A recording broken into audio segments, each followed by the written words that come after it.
I hadn't stepped foot in that office since Grandpa Merrick's health began to decline. Even now, I only came because he made me promise. The conference room smelled like lemon oil and old paper, the kind of scent that clung to wood and secrets. My mother adjusted her pearl necklace with a perfectly manicured hand. My father sat stiffly, arms crossed, like he was bracing for battle. Kalia, ever the curated darling, wore a cream blouse too pristine for grief and a half-smile like she'd already won. Mr. Halpern, Grandpa's lawyer for over 3 decades, cleared his throat and opened the folder with slow, deliberate movements. "We are gathered to honor the final wishes of Merrick Wynne," he said. His voice didn't waver, not even as he looked directly at me before reading the allocations aloud. "To Kalia Wynne," he began, "the Jackson Hole cabin and the vintage 1959 Gibson guitar." Kalia blinked, clearly expecting more. "To Everett and Let Wynne," his voice continued, "the heirloom grandfather clock, select vinyl records, and a $10,000 charitable gift made in their name." My mother made a noise between a scoff and a gag. "That can't be right," she said. Mr. Halpern didn't flinch. He turned the next page. "To Serafina Wynne, my granddaughter, my confidant," he read. "He leaves his entire financial estate, totaling $38,246,000. Silence. "Then what?" my father barked. Kalia's jaw twitched. My mother stood up, face flushed. "She abandoned us. She doesn't deserve." Mr. Halpern continued without lifting his eyes.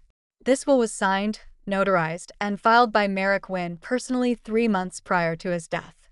They didn't hear the rest. My father lunged across the table, snatched the check Mr. Halpern had just handed me, and held it up like it was counterfeit. "You think this buys you back in?" Before I could respond, he lit a match. The check curled and blackened as the fire danced along the edge. My mother ripped the envelope I'd held, tearing it until Grandpa's handwriting dissolved into shreds. "This is what happens when you betray your family," she hissed. I didn't move. I didn't beg. I just smiled. The kind of smile that doesn't reach your eyes but keeps you steady, because what they burned wasn't what they thought. And what they never saw was the envelope still tucked inside my coat. The last real conversation I had with my father ended with him saying, "If you walk out that door, you don't walk back in." I was 19. I had just turned down a full ride to his alma mater's business program and enrolled instead in a small liberal arts college upstate to study visual design. He called it a hobby with delusions. My mother didn't argue. She just stood behind him with her lips pressed so tight they nearly disappeared. 3 weeks later, I came home for Thanksgiving and found my bedroom stripped bare. The desk, the bed, even the bookshelf with the notes Grandpa used to leave between the pages, gone. In their place were 2 gray armchairs, a faux orchid, and a framed print of a lighthouse I'd never seen before. The door plate had been changed from Serafina to guest room A. Kalia passed me in the hallway and laughed. "Don't be so dramatic. It's not like you were using it." It didn't cut me off all at once. At first, it was small things. Missed birthday cards, unanswered calls. Then the rent check from my parents didn't show up. When I called to ask, my mother sighed and said, "Actions have consequences, Sarah. You wanted independence. Now you have it." I would have lost the apartment if Grandpa hadn't stepped in. He wired the exact amount 2 days later. No questions asked. After that, the money came in a quiet rhythm. Not too much, never flashy, just enough to keep the lights on and the heat running. With it came letters in his shaky, elegant script. He never criticized me for leaving. He never asked me to come back. But in every line, there was something stronger. He saw me. The last one I ever received arrived 3 weeks before he passed. It said only, "Survival isn't weakness. It's the first proof of strength." I tucked that letter into my wallet and carried it through every job rejection, every silent holiday, every evening spent pretending I didn't care. I carried it still, even as the ashes of the fake check cooled on the table in front of me, and my hand slipped into my coat to touch the real envelope waiting there. The first thing I did when I got home was lock the door behind me and slip off my heels. My legs were trembling, but not from fear, more like exhaustion held in place too long. I laid my coat on the kitchen chair and pulled out the envelope Grandpa had given me a month before he died. He'd handed it over in a quiet booth at Hillstone Diner, wrapped in a cloth napkin like he was giving me a relic. "Don't open it," he said, "unless they burn it." And they had. I broke the wax seal and unfolded the content slowly. A single check, almost identical to the one that had turned to ash in front of me just hours earlier. The same number, same signature, but this one was marked in tiny red letters, non-negotiable copy. My fingers didn't tremble. I turned the check over and found a small USB drive taped to the back, along with a handwritten note in Grandpa's blocky script. "Let them burn it. Then open the real file." I plugged it in. There was no loading screen, no password prompt, just a single folder labeled Inheritance. Inside it, a PDF copy of a trust transfer form. It was signed, witnessed, and filed through a firm I didn't recognize.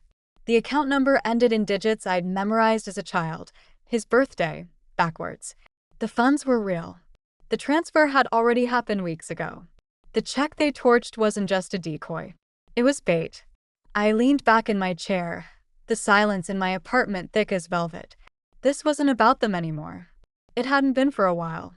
Grandpa hadn't just trusted me. He'd planned for their reaction step by step. And now so would I. The next morning, I tried to check my bank balance. Part habit, part reassurance. The screen blinked once, then again before an error message appeared, account not found. I tried another card, declined. I refreshed the login screen and typed everything slower, as if being precise could fix the glitch. Still nothing. At first, I told myself it was a security lock, maybe a fraud flag from yesterday's events. But when I called the bank, the man on the line sounded hesitant. "I'm sorry, Miss Wynn," he said, tapping at keys I couldn't see. "Our system has your account marked inactive. Deceased, actually." My mouth went dry. "That's a mistake," I said. He paused. "It was certified by the registrar's office. Dated 2 weeks ago." I hung up before my voice could crack. The DMV confirmed it an hour later. The woman behind the glass screen blinked at her monitor side and said, "You're flagged as legally deceased. Death certificate filed under your full name, Serafina Letwin." Her tone was flat, but her eyes flicked up to me with pity. "You'll need to file a correction. That process can take months." I didn't answer. I walked out into the cold, dazed, as if someone had peeled the edges of the world back and revealed that everything I thought was solid could vanish. Across the street, a woman stood still, half-shadowed beneath a row of bare-limbed trees. Her sunglasses were too large for the gray sky. She wore a pale blue silk scarf looped once around her neck, the same scarf my mother claimed the dry cleaners had lost 3 years ago. She didn't smile. She didn't look away. She was watching. I stepped back into the flow of foot traffic and moved without thinking. Not fast, but deliberate. When I turned the corner, she was gone. Back at my apartment, I pulled open the drawer where I kept old letters and laid them out like breadcrumbs. I wasn't just disinherited. I was being erased, carefully, quietly, and thoroughly. And someone was watching to make sure it stuck. I opened my laptop, pulled the USB from its case, and stared at the folder Grandpa had labeled Inheritance. Somewhere inside was the next step. The brass key had been sitting in my nightstand for years, wrapped in the same worn handkerchief Grandpa gave it to me in on my 18th birthday. I never asked what it opened. He just said, "You'll need this someday when you're ready to claim yourself." That day had come. Langford Private Vault sat behind an unmarked door near the edge of the historic district, tucked between a boutique wine shop and a faded bookstore. The woman at the front desk took one look at the key, checked her records, and led me down a quiet corridor without asking any questions. The air grew colder the farther we walked until we reached a narrow room lined with metal drawers. "Box 17, she said, unlocking the drawer and sliding it forward. I nodded and waited until the door closed behind her before reaching inside. A black fireproof folder lay there, its surface smooth and cold. I opened it slowly. The first page was a certified cashier's check, real this time, with the bank seal embedded into the paper. $38 million addressed to me. The next set of documents was heavier, notarized land deeds transferring full ownership of the family estate's underlying property. Then another, stock certificates for Wynn Carroll Holdings, every voting share, every executive authority, my name across each. At the bottom, a flash drive in a velvet pouch. Back in my apartment, I slid it into my laptop and clicked the single file inside. Grandpa's face filled the screen. He looked older than I remembered, sitting in the sunroom with light pouring over his shoulder. If you're seeing this, Sarah, then they did what I feared they would. They tried to erase you, he said slowly but clearly, every word deliberate. You were always the quiet one. The one who saw everything, felt too much, asked for nothing. That's why they feared you. That's why I trusted you, he continued, leaning forward slightly, eyes tired but sharp. This isn't just money. It's memory. It's legacy. And if they tried to burn yours down, this is how you come back. The screen faded to black, and I knew exactly where I needed to go next. I found the envelope taped just beneath the peephole on my front door. Plain white, no stamp, no handwriting except a single line in neat block letters. They didn't burn the real check. Look in box A7 at Langford Security. There was no signature, no hint of who had left it, just silence on the other side of the door. I sat at the table for a long time, staring at it, then reached for my laptop. Langford had more than one vault location. Box A7 wasn't listed publicly, but I recognized the name. Grandpa once joked it was where they hide the real bones.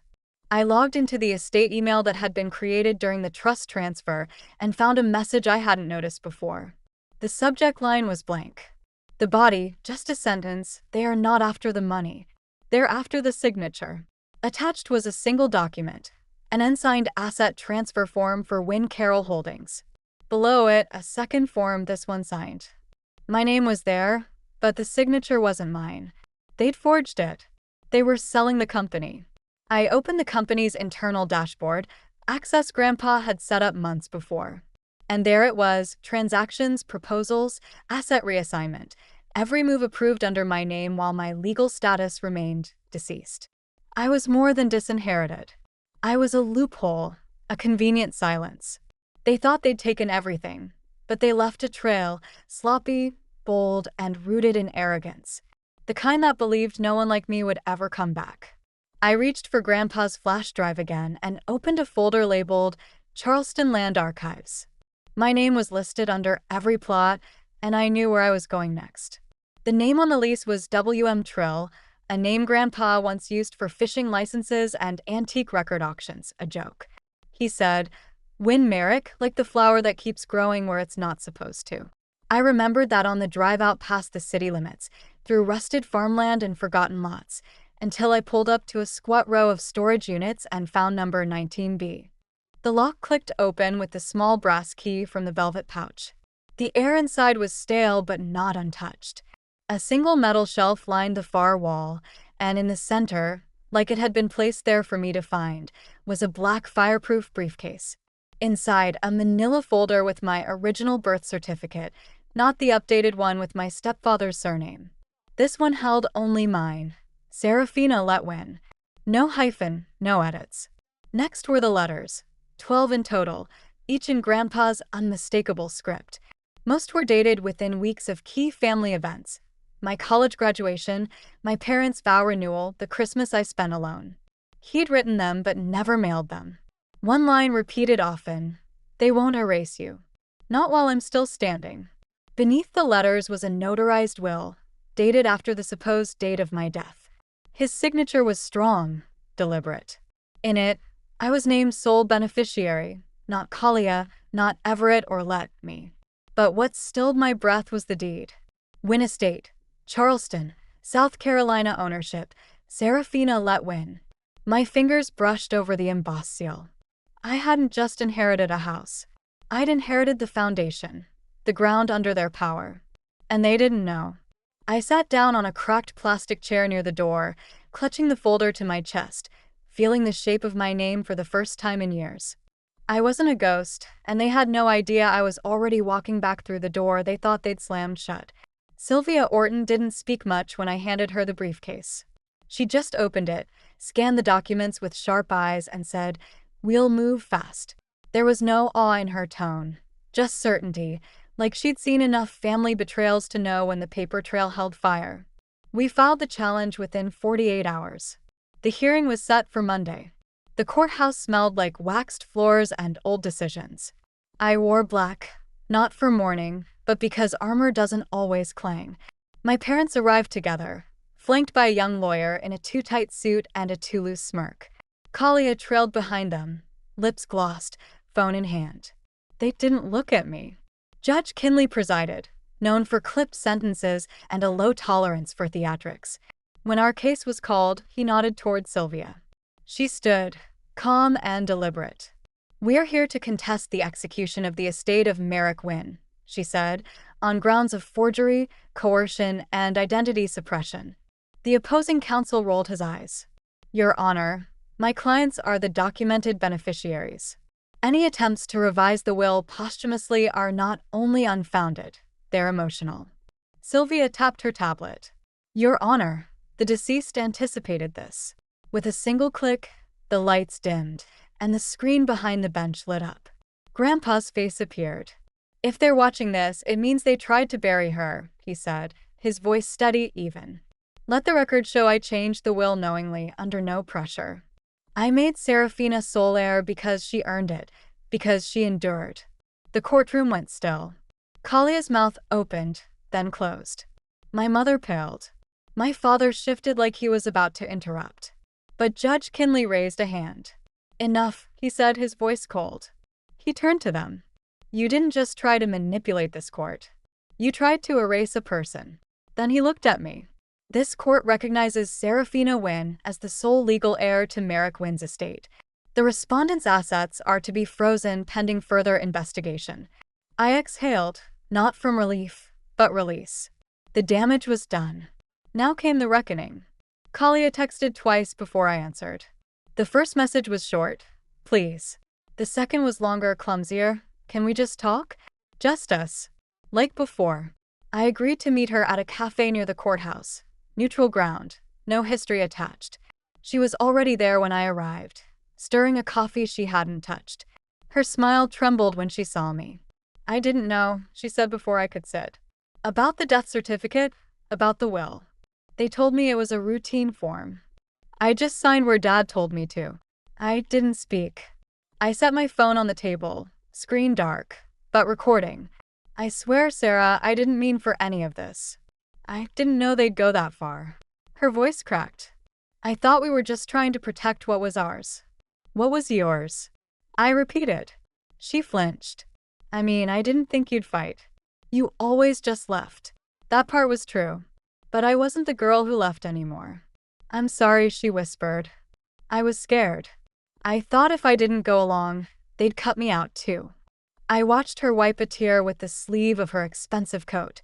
It wasn't that I didn't believe she felt regret. I just didn't care if she did.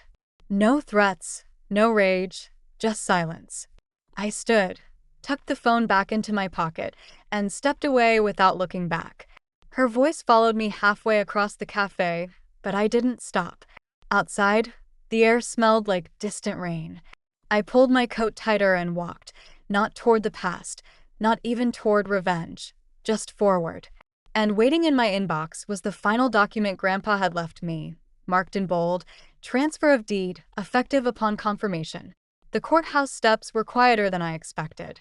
No cameras, no confrontation, just the sound of my boots tapping steady against old concrete as I made my way down.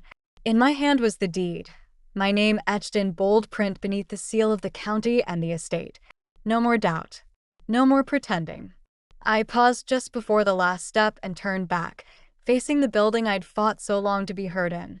I held the deed in front of me and took a single photo. No smile, just stillness. The caption I typed was simple. "They tried to burn the legacy. I inherited the foundation." Then I shut my phone off and slipped it into my bag. No victory dance, no announcement, no need. I walked 5 blocks in silence to the small brick studio I'd closed on 2 days earlier. A modest space with tall windows and scuffed floors, tucked between a florist and a forgotten laundromat. It wasn't much yet, but it was mine. I unlocked the front door, stepped inside, and reached for the envelope Grandpa had left in the vault, the one marked "Start Here." Inside were 3 things: a hand-drawn sketch of the studio's blueprint, a folded business license application already half completed in his handwriting, and a letter with 4 words underlined: "Make something they can't erase." I sat cross-legged on the dusty floor, the weight of everything I'd lost and reclaimed settling around me like dust after a storm. This wasn't revenge. It wasn't even justice. It was the beginning, and I was ready to.